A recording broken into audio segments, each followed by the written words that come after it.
పట్టుకోవాల్సింది మిమ్మల్ని. నేను మీ అబ్బాయిని కొట్టింది అతను క్లాస్ రూమ్ లో బండబూతులు మాట్లాడుతున్నాడని. అతను అలా మాట్లాడడానికి, అలా మాట్లాడడం తప్పు అని తెలుసుకోకపోవడానికి కారకులు మీరే.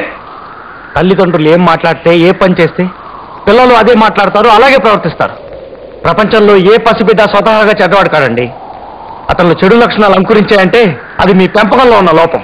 మీరు దీన్ని పువ్వని, దీన్ని చెట్టని అంటే మిమ్మల్ని చూసి మీ బిడ్డ ఆ మాటలు నేర్చుకుంటాడు.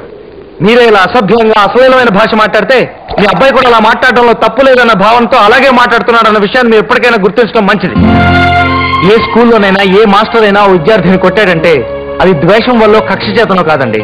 ఆ విద్యార్థి బాగా చదువుకోవాలని, క్రమశిక్షణని, సచ్ఛీలతని నేర్చుకోవాలని మాత్రమే. మీకు అక్షర జ్ఞానం లేకపోయినా, చదువుకోకపోయినా అదృష్టం బాగుండి సంపాదించారు, అనుభవిస్తున్నారు. రేపు ఇదే అదృష్టం మీ అబ్బాయిని కూడా వరిస్తుందని ఆశించడం చాలా పొరపాటు. దురదృష్టవశాత్తు అతనికి చదువు అవ్వకపోతే తండ్రి మిగిల్చిన ఆస్తి హారతి కర్పూరంలా కరిగిపోయిన రోజున అతను ఏం చేస్తాడు? ఎలా బతుకుతాడు? ఈదులు అడుక్కునే పరిస్థితి వస్తుంది. అది మీకు ఇష్టమా? ఫలానా రాయుడు గారు అబ్బాయి బజార్లో మూటలు మోస్తూ బతుకుతున్నాడని నలుగురు చెప్పుకోవడం ఘనత మీకు? దొంగలు దోచుకోలేంది, నిప్పు కాల్చేయలేంది, నీరు ముంచేలేంది ఒకటండి. అది మనిషి నేర్చుకున్న విద్య. ఆ విద్యను నేర్పడానికి, మీ వాళ్ళలో నా విద్యను దూరం చేయడానికి నేను వాడిని కొట్టాను. నిజమే. మీ మంచి కోసం, మీ వాడి మంచి భవిష్యత్తు కోసం నేను చేసిన పని తప్పు అని మీరు ఎప్పటికీ అనుకుంటే సరే, కొట్టండి, నరికేయండి. పంతులు, నువ్వు గొప్పడివయ్యా. చెత్తనా ఎదురుకుండా నిలబడి 4 మంచి మొక్కలు చెప్పిన మనిషి లేడయ్యా. నిజమే. నా కొడుకుని నేనే బూతులు మాట్లాడుతుంటే అయ్యి నా కొడుకు నేర్చుకోరా. కానీ నోటముడు బూతులు అందే నాకు మాట రాదే. ఎట్టా చెప్పు పంతులు, ఇతర మందు చెప్పు. ఏ బలహీనతకైనా నిగ్రహాన్ని మించిన మందు లేదండి. ఓ పని చేయండి, మీ నోటికి బూత్ వచ్చినప్పుడల్లా ఆ బూత్ మాటకు బదులుగా మీ ఎదురుగా కనిపించే ఏదో ఒక వస్తువు పేరున్నాయండి. అంటే అమ్మని కొరడా అదా? ఎగ్జాక్ట్లీ. ఇలా కొన్నాళ్ళు ప్రయత్నించండి, బూతులు మర్చిపోతారు. పంతులు, నీ నోట్టున సొట్ట మొక్క, నువ్వు మా అనుభవుడు పోయ్యా. మా అదృష్టం కొద్దీ మా ఊరు వచ్చావు. పంతులు, నా కొడుకు నీ చేతిలో పెడతానా. ఆడికి బాగా చదువు చెప్పి ఆడిని బుద్ధిమంతుడుగా చేసే పూసి నీది. అట్ట చదువు చెప్పడానికి ఆడిని కొట్టుకో, కోసుకో, నేను ఏమి అడ్డు చెప్పను. ఆ లోపల ఉన్నాడు, నువ్వు వెళ్ళి పంతులు వెళ్ళు. ఎదవనా కొబ్బరి చెట్లు అట్ట సోత్త నిలబడతారట్రా. పంతులు గారు 2 కొబ్బరి కొండలు పట్టండి. వెళ్ళి పంతులు.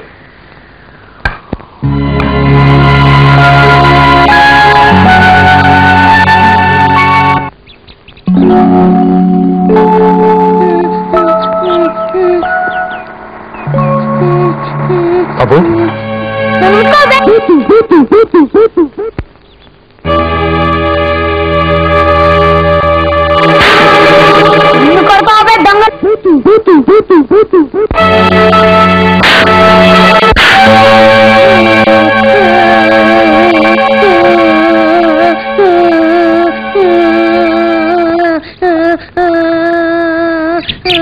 చూడు బాబు, నువ్వు చెడ్డ మాట మాట్లాడినప్పుడల్లా నీ చెంప చెల్లుమంటుంది. నువ్వేం చేసినా సమర్థించడానికి మీ నాన్నగారు ఉన్నారనుకోకు. నిన్ను కొట్టి, తిట్టి దారిలో తీసుకొచ్చే బాధ్యతను ఆయనే నాకు అప్పగించారు.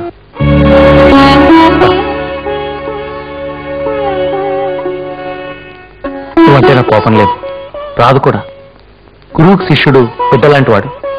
తప్పు చేస్తే తండ్రి కొట్టినట్టే గురువు కూడా కొడతాడు. రేపటి నుంచి నువ్వు నీ భాష మార్చుకోవాలి, బాగా చదువుకోవాలి. ఫలానా బుల్రాయుడు గారు శ్రద్ధగా చదువుకుని స్కూల్ ఫస్ట్ వచ్చారని ఊళ్ళో వాళ్ళందరూ నేను పొగిడే రోజు రావాలి. నేను చదువుకోను. మరేం చేస్తావు? ఆడుకుంటాను. సరే అయితే ఎలాగో ఆడుకుందు అని. నాకు చాలా ఆటలు వచ్చి తెలుసా. ఇక నుంచి ఏ ఆట అయినా సరే మన ఇద్దరం పోటీపడి ఆడదాం.